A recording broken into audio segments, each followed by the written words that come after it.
হ্যাঁ আচ্ছা ঠিক আছে, পড়ো। আচ্ছা পড়ছি। প্রশ্ন পড়ো।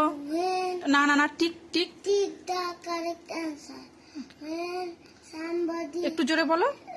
when somebody helps you, you say hmm thank you নাকি thank you নাকি sorry নাকি please? কি হবে?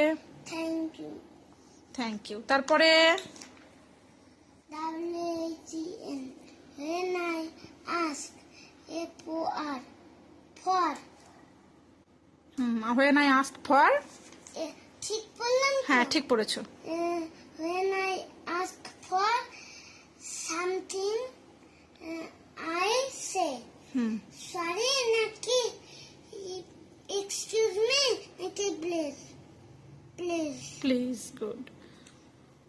তারপরে নাম্বার 3।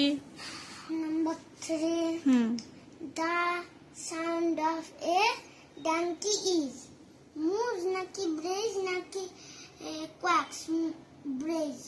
Praise, good. তারপরে number 4। Number 4 a lion has mane নাকি hump নাকি pouch mane. তারপরে A very big sea is called river নাকি ocean নাকি pond নাকি sea. Ocean. কোথায় টিক দিলে? বিয়েটি গুড, ভেরি গুড। টাটা করে দাও। টাটা।